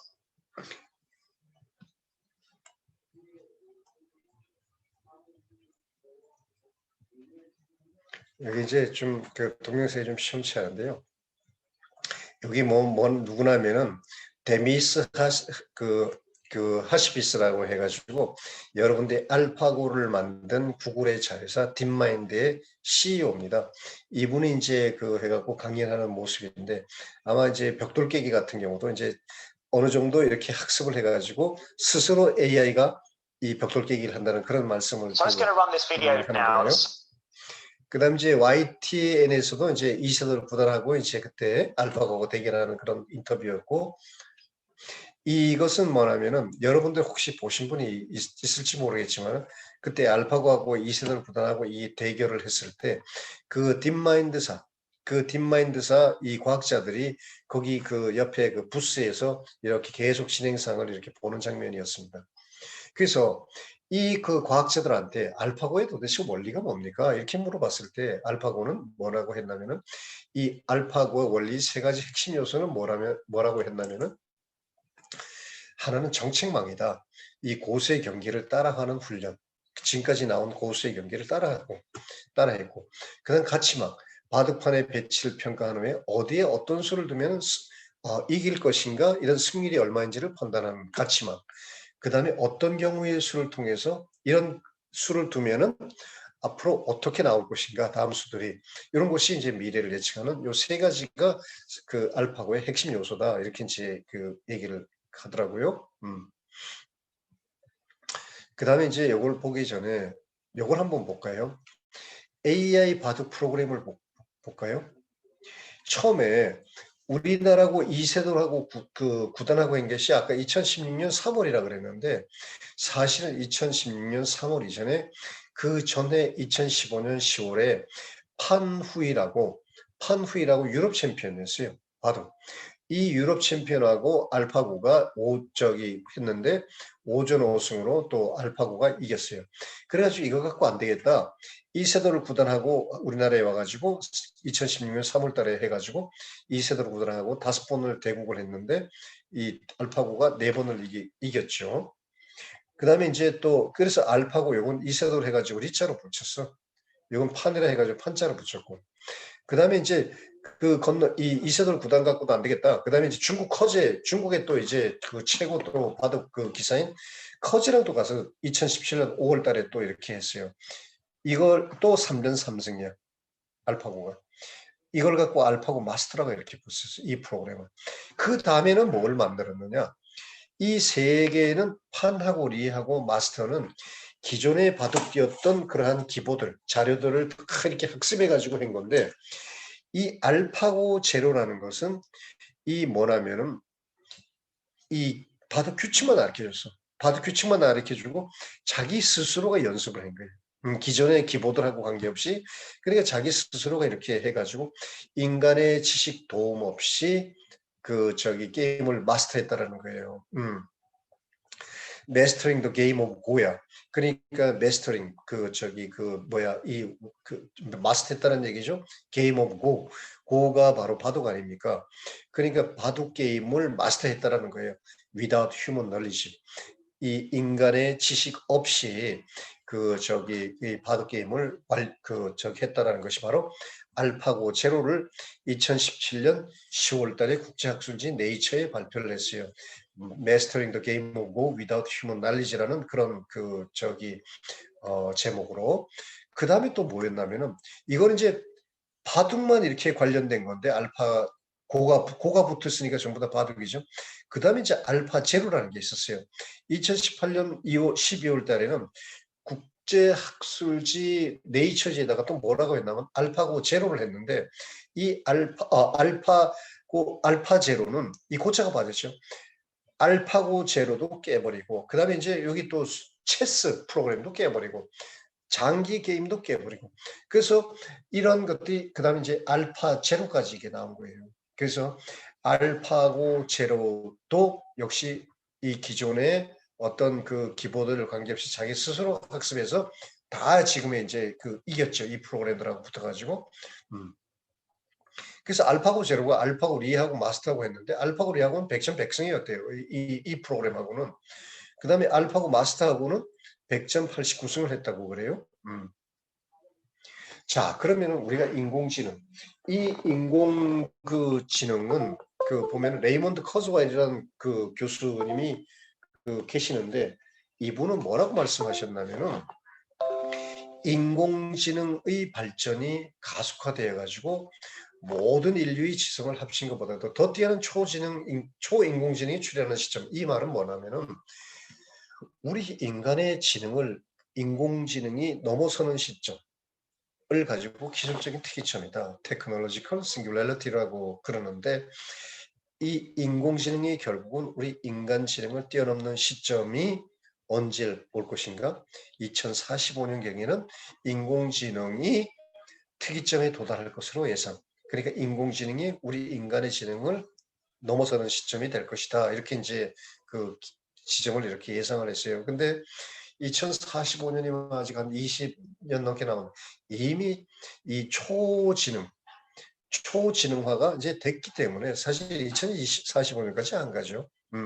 이미 이제 인공지능이 우리 인간의 알파고를 보았듯이 그 바둑의 역사, 그 바둑의 경우의 수가 어마어마한 건데 이 하루 이틀 이 정도 바둑이 이 프로그램이 연습해 가지고 다 이기잖아요. 그러니까 이런 걸 가지고 이제 기술적인 특이점이 있다라고 레이몬드 커즈와일이 이제 말씀하셨고, 그다음에 작년 5월달에 매일경제에서 어떤 기사가 나왔냐면은 코로나 후에 모든 기업 어쩔 수 없이 AI 기업이 될 것이다 이렇게 이제 얘기를 했어요. 그래서 여기 보면은 역사는 지금을 디지털 전환의 출발점으로 기록할 것이다. 역사는 지금을 디지털 전환, 디지털 트랜스포메이션의 출발점으로 기록할 것이다. 비즈니스뿐만 아니고 우리 사회 전반이 디지털 기반으로 변할 것이다. 이렇게 이제 말을 해요. 그래서 20년 전에는 많은 사람들이 모든 기업은 인터넷 기업이 될 것이라고 이렇게 했어요. 20년 전이라면은 우리가 이제 정보혁명 이렇게 나와가지고 한참 이게 열기를 뛸 때죠. 2000년대는. 그래서 2000년대는 저도 마찬가지로 그랬고 모든 기업들은 인터넷 기업이 될 것이다라고 얘기를 했고, 그런데 오늘날 모든 기업이 인공지능 기업이 될 것이라고 예언합니다. 또 이제 바뀌었죠. 인터넷 기업에서 이제 인공지능 기업이 될 것이라고 예언하고, 그런 것은 그럴 능력이 있어가 아니고 그렇게 변하지 않으면은 안 될 것이기 때문이에요. 그러니까 능력이 있어서가 아니고 그렇지 않다면은 모든 기업이 망할 수밖에 없다는 얘기예요. 이 AI 그걸로 안 하면은. 그래서 지난 4월부터, 그러니까 2020 작년 4월부터 IBM의 최고 경영자로 취임한 크리슈나 대표께서 뭐라 했냐면은, 최고 경영자께서 IBM의 연례 행사인 싱크 디지털 2020 기자연설에서 코로나19로 인해 가지고 디지털로 진행된 이날 컨퍼런스, 그때도 이제 코로나 때문에 이것이 이제 온라인으로 이제 진행이 됐는데 그가 이제 처음으로 이제 나왔는데, 이 IBM 최고 경영자가 그분이 뭐라고 했냐면은, 코로나19가 가르쳐 준 것이 있다면은 코로나19가 우리에게 준 시사점이 뭐냐면은 시장하고 고객의 변화에 빠르고 유연하게 통찰 인력을 갖고 혁신적으로 대응할 수 있는 솔루션이 우리에게 필요하다. 이것을 코로나19가 우리에게 준 시사점이다. 이렇게 이제 얘기를 한 거죠. 다시 한번 말씀드리면, 시장과 고객의 변화에 빠르고 유연하고 통찰력을 갖고 혁신적으로 대응할 수 있는 그런 해결책, 솔루션이 우리에게 필요하다. 이런 시사점을 준 거예요. 그래서 기업들의 하이브리드 클라우드와 인공지능이라는 두 가지 도구가 반드시 필요하다. 이렇게 이제 얘기를 한 거죠. 자, 아까 CEO 딥마인드의 CEO 알파고를 만든 딥마인드사죠. 구글의 자회사. 이 데미스 하시비스한테 물어봤어요. 왜 이런 알파고 같은 그런 알고리즘을 만들었느냐, 바둑 인공지능 프로그램을 만들었느냐.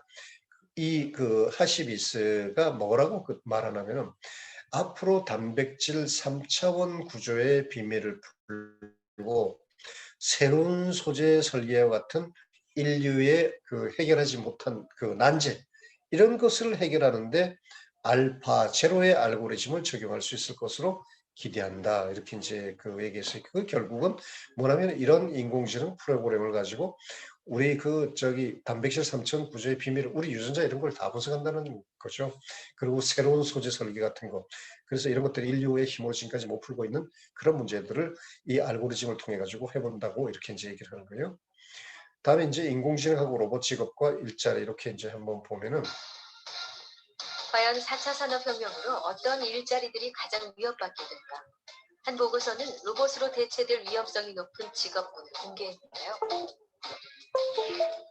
모델, 스포츠 심판, 법률가, 텔레마케터는 로봇으로 대체될 확률이 무려 90에서 100%에 달한. 시간상 또 이런 그 영상 비디오가 있는데 제가 여러분들한테 또 이렇게 같이 쉐어를 못해 드린 점이 아쉽고 미래 고용 보고서라고 있어요. The Future of Jobs라고 이게 이제 2016년 1월 달에 클라우스 슈바브 의장께서 다보스 포럼 때 4차 산업혁명의 이해라는 주제를 가지고 포럼을 개최했다고 그랬는데 그때 또 이 세계 경제 포럼에서 뭔 보고서를 발간했냐면 미래 고용 보고서를 발간했어요. 그래서 4차 산업혁명이 몰고 올 직업 변화는 일반적으로 화이트 칼라, 사무, 행정직이 가장 많은 일자리 그런 분야에서 일자리가 사라질 것이다. 그 다음에 3D 프린팅이라든가 로봇공학이라든가 빅데이터라든가 바이오, 클라우드 분야에서 새로운 일자리가 창출될 것이다. 이렇게 이제 얘기를 했는데 이 구체적으로 조금 더 보면은 2020년 그 당시에 2016년도 그 보고서에 보면은 2020년까지 그러니까 선진국과 신흥시장 15개국에서 710만 개의 일자리가 사라진다고 그랬어요. 그리고 200만 개 이상의 새로운 일자리가 생길 것으로 예측이 되는데 510만 개의 일자리가 결국은 플러스 마이너스 하면 510만 개의 일자리가 없어진다. 이런 보고서를 냈더니만은 모두가 화들짝 놀랐죠. 전 세계에서 일자리가 이렇게 없어진다고?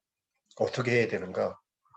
이렇게 이제 다들 놀래갖고 있을 시점에 이때에 뭐라고 했냐면은 지금 초등학교에 입학하는 어린이들은 앞으로 어린이들 한 65% 정도는 지금 우리가 모르는 그런 새로운 직업을 갖게 될 것이다. 이렇게 이제 예측이 되고 이 하버드 대학의 파우스트 총장께서는 뭐라고 말씀하셨냐면 새로운 직업과 관련해서 4차 산업혁명에 따른 어떤 새로운 기술 개발과 산업이 탄생하면은 앞으로 졸업하는 대학 졸업생이 아마 여러분들도 다 해당이 됩니다. 앞으로 졸업하는 대학 졸업생이 사회에 나가면 최소 6번 이상 직업을 바꿔야 할 것이다. 이렇게 이제 말씀하셨어요. 아마 여러분들도 이제 여러분들 부모님이라든가 이제 할아버지 할머니 분들은 평생 직장 한 직종에 평생으로 이렇게 이제 이 사회 진출해가지고 어떤 회사에 들어간다든가 이렇게 하시면 그 직장에서 정년 퇴임하고 이런 분들이 아마 여러분들 부모 세대님이라든가 할아버지 할머니 세대신데 앞으로 여러분들은 한 직장에 그렇게 이제 평생 머무를 수 있는 그런 구조가 아니라는 얘기죠. 최소한 여러분들은 한 6번 정도 직업이 바뀔 것이다. 이렇게 이제 예측을 했어요. 그런데 우리가 이제 510만 개의 일자리가 없어질 것인가? 저는 거기에 대해서 약간 이제 달리 생각을 하고 있는데, 아까 우리가 이제 적기조례를 얘기했을 때, 이 마차가 나왔을 때, 이 전기자동차가 이제 대체를 했잖아요, 마차를. 그러면 이 전기자동차가 있음으로 인해 가지고 그 당시에 생각지도 못했던, 그 당시 현존하지 않았던 그런 새로운 기술, 뭡니까? 승용차도 나오고 트럭도 나오고 결국은 버스까지 이렇게 전기자동차를 인해 가지고 자동차가 나오지 않았습니까? 다양하게. 그러면은 이 승용차로 인해 가지고 또 택시라는 새로운 직종이 생기고 택시 종사자, 그다음 트럭 종사자, 트럭이 생김으로 인해 가지고 항만이 생겼죠. 여기도 어마어마한 일자리가 또 창출이 되죠. 그다음에 또 버스가 하니까 이런 또 터미널 같은 것도 이 안에서 얼마나 또 새로운 직업들이 창출됐습니까? 그래서 그 당시에는 현존하지 않았지만은 어떤 새로운 기술로 인해 가지고 우리가 모르는 현존하지 않은 그런 새로운 직군들이 굉장히 많이 생길 것이다. 그러나 이 4차 산업혁명에 하다가 남의 일이다 이렇게 생각하면 완전히 이제 뒤처지는 국가가 될 것이고 발빠르게 움직이는 나라는 아까 이제 선진국으로 또 치고 나갈 수 있을 것이다 이렇게 이제 보여지는 거죠. 그리고 이 작년 10월 달이죠. 한 5개월 된 기사인데 동아일보에 세계 경제 포럼에서 이제 나온 건데 5년 뒤면은 인간과 기계와 일하는 시간이 같아질 것이다. 이런 또 기사가 나왔어요. 이런 기사가 나왔는데 여기 보면은 이 세계 경제 포럼이 이제 WEF 월드 이코노믹 포럼인데 여기 이제 임원인데 기술 발전과 더불어 코로나19로 인한 경기 침체가 일자리의 미래를 앞당기고 있다. 또 세계 경제 포럼은 2025년까지 인공지능 데이터 분석, 콘텐츠 생산 등의 분야에서 9,700만 개의 일자리가 새로 생겨날 것으로 예측했다. 그러니까 이것이 2016년도에는 굉장히 일자리가 줄어들 것이라고 암울했습니다. 그러나 이 한 해 지나면서 새로운 일자리도 많이 창출될 것이다. 이렇게 이제 또 전망이 또 하고 있어요. 이 월드 이코노믹 포럼 세계 경제 포럼이 2016년도에서는 암울한 전망을 내놨지만은 2년 전과 같은 세계적으로 사라지는 일자리가 7,500만 개, 새로 창출되는 일자리가 1억 3천만 개라고 이렇게 예측하기 때문에 새로운 일자리가 늘어날 것이다. 이렇게 이제 또 예측을 또 이렇게 변화를 또 가져오고 있어요.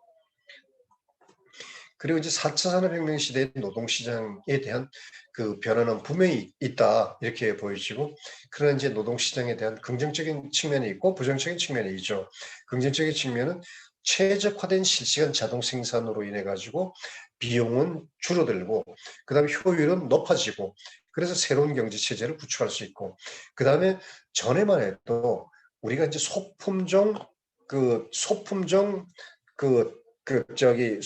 품종은 적게 하고 대량 생산을 해버린 거예요.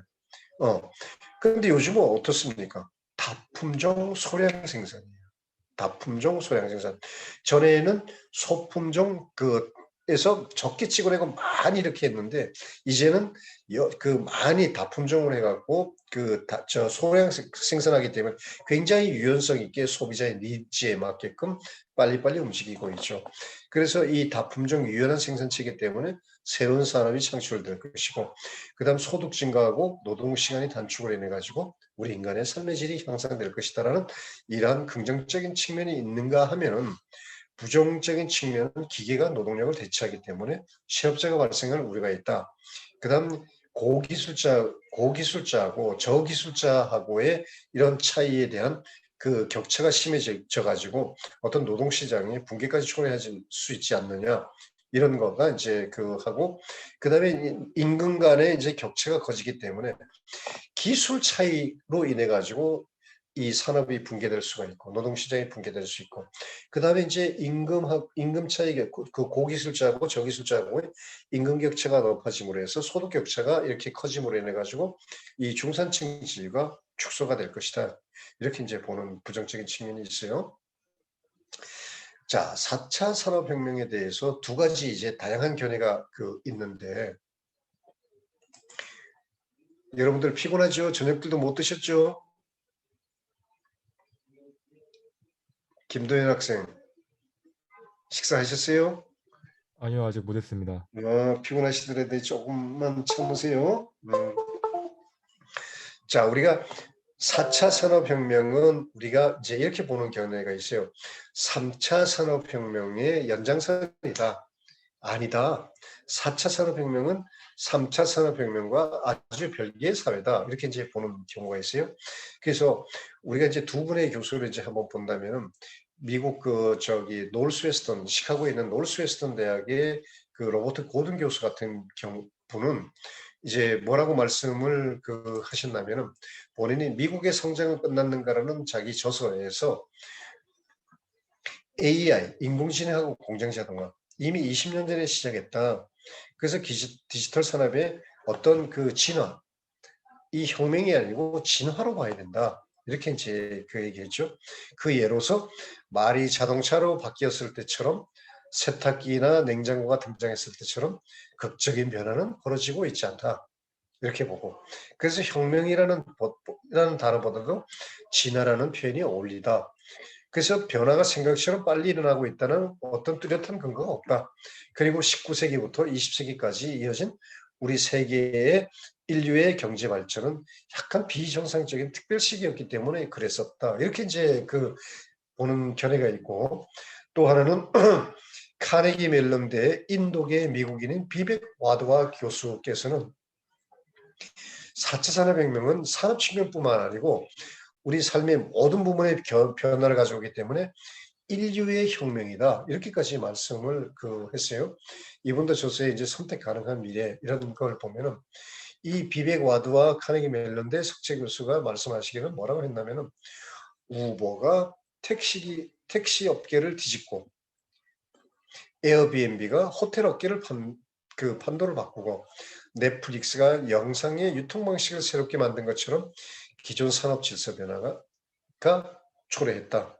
그 다음 실리콘밸리는 대학을 중퇴한 사람들이 모이들어 억만장자가 되는 곳이다. 그래서 앞으로 학벌에 집착하는 것보다도 직접 회사를 차려 이런 경험이 훨씬 가치가 있을 것이다. 이렇게 이제 얘기를 했어요. 여기 보면은 우버가 택시 업계를 뒤집고 에어비앤비가 호텔 업계를 바꾸고 이렇게 얘기했잖아요. 그 다음 또 실리콘밸리에 가봤더니만은 본인이 대학을 중퇴한 사람들이 모여들어가지고 억만장자가 되는 곳이다 이렇게 봤는데 이분이 지금 말씀하신 비즈니스 플랫폼은 이렇게 보면은 어떻게 되어 있냐면 이 세계에서 가장 큰 택시 기업인 우버는 소유하고 있는 자동차가 없습니다. 택시회사에 택시가 없어. 자동차가 없어. 그 다음에 세계에서 가장 많이 활동되는 미디어인 페이스북은 콘텐츠를 생산하지 않아요. 세계에서 가장 가치 있는 소매업체인 알리바바는 물품 재고가 없어요. 그 다음 세계에서 가장 큰 숙박 제공업체인 에어비앤비는 숙박업체니까 뭐예요? 부동산이라든가 호텔을 갖고 있어야 되죠. 근데 소유한 부동산이 없어요. 이 업체들은 전부 다 뭐냐? 플랫폼을 해놓은 거예요. 자기가 소유하는 게 없어요. 공유하는 거예요. 공유. 이런 것들이 지금 우버라든가 페이스북이라든가 알리바바라든가 에어비앤비라든가 이런 업체들의 시가총액 기업의 가치는 어마어마하죠. 지금. 자, 그 다음 두 번째로는 대학 중퇴했다는 사람이 있는데 저도 이거 한번 쭉 찾아봤어요. 어떤가. 마이크로소프트 회장 빌 게이츠라든가 지금 고인이 되신 스티브 잡스 그 다음에 유튜브 공동창업자 스티브 첸 그 다음 트위터 공동창업자 잭 도시 페이스북 설립자 주커버그 파이어폭스 설립자 로스 이런 사람들도 대학 중퇴를 했더라고요. 근데 여러분들한테 제가 이제 대학교 중퇴하라는 그런 것이 아니고 미국의 대학교 중퇴라는 거하고 우리나라 대학교 중퇴하고는 약간 이제 좀 차이가 있어요. 저도 미국에서 이제 대학교하고 대학원들 다 이렇게 다녀봤지만은 친구들이 중간에 이렇게 다니면서 오나 가서 좀 학교 그만두고 가서 돈 좀 벌어야 되겠다 이렇게 가가지고 또 1년 후고 돈 좀 모아갖고 다시 학교 와서 수업하더라고요. 우리나라는 이제 학교에 그만둔다 이러면 완전히 이제 중퇴하고 이제 학교를 떠나는 그렇게 생각하는데 미국은 그런 차이가 있다라는 것을 좀 봐주시면 되고 그다음 우리가 이제 지능정보 사회 지능정보 사회는 왜 우리가 지능정보 기술이 필요하느냐?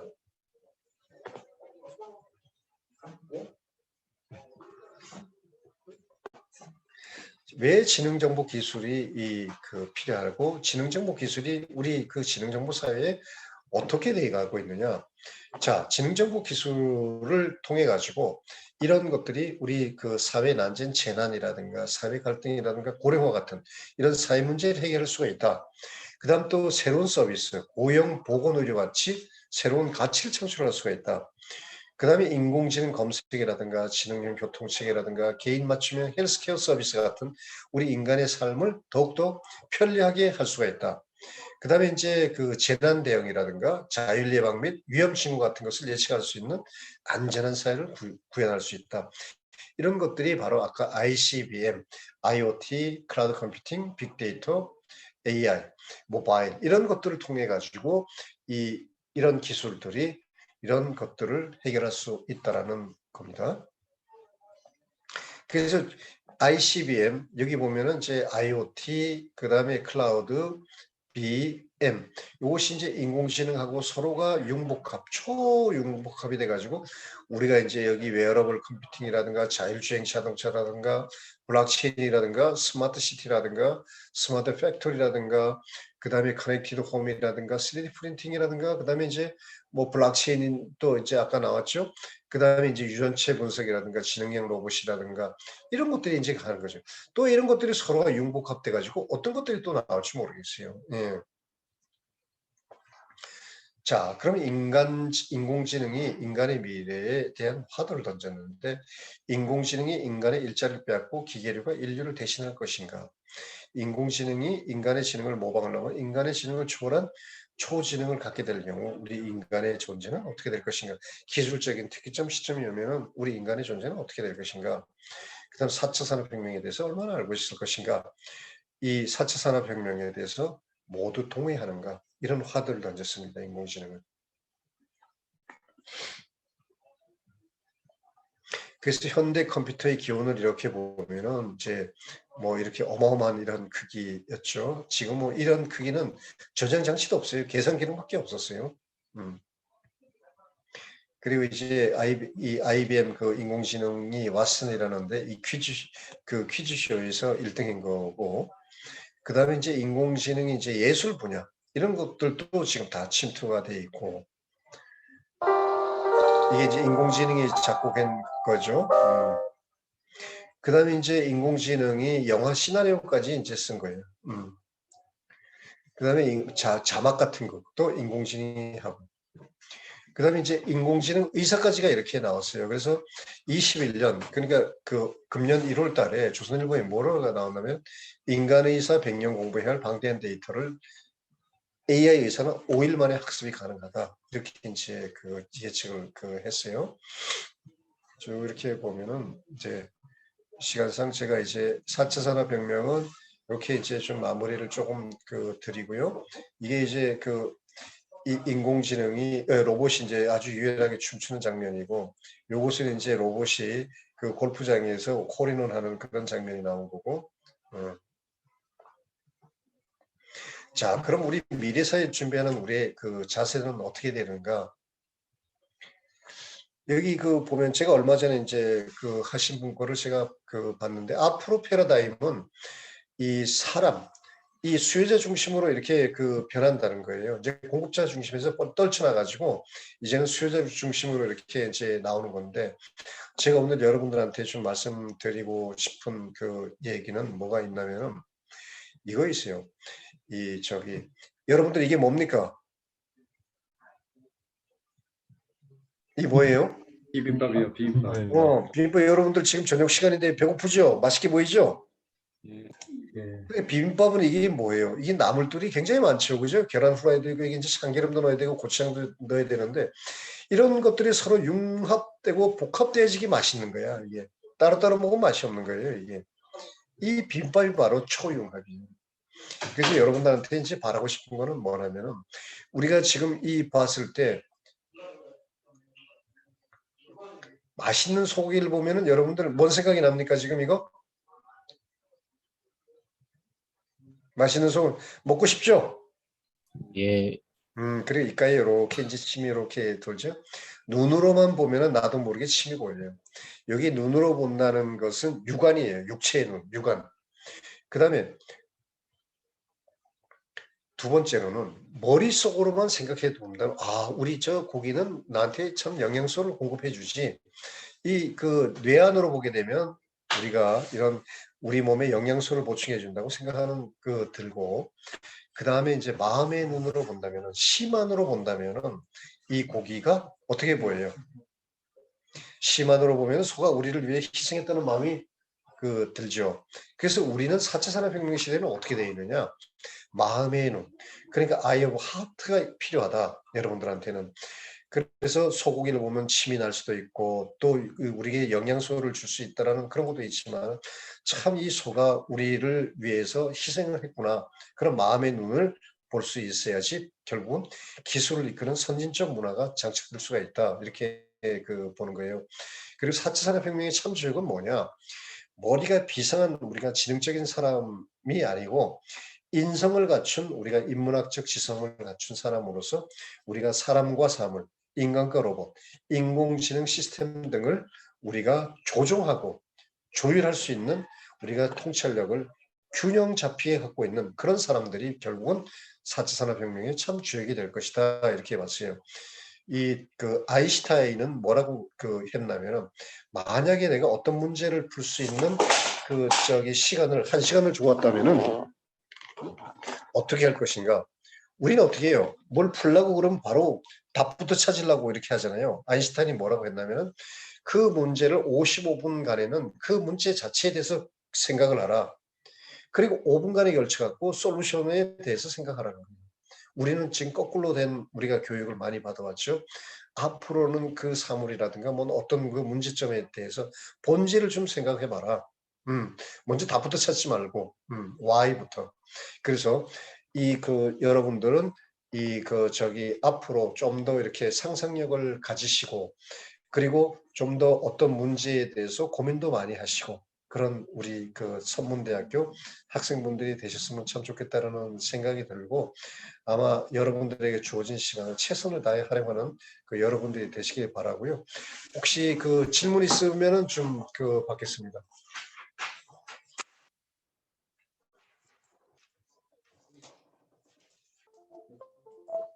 여러분들 혹시 질문 있으십니까? 질문 혹시 있으시면은 우리 박정호 교수님한테 혹시 전달해 주시면은 제가 아는 범위 내에서 여러분들한테 답을 전달해 드리겠습니다. 여러분들 감사합니다. 수고하셨어요. 수고했습니다. 고맙습니다. 자, 여러분 아직 나가기 전에 어쨌든 장시간 오늘 좋은 말씀을 해주신 손현기 교수님한테 여러분들 큰 박수 좀 합시다. 고맙습니다. 자, 오늘 여러분 고생 많았어요. 주말 잘 쉬고 다음 주 화요일에 봅시다. 안녕. 고맙습니다. 네, 수고하셨습니다. 아. 감사합니다. 그래.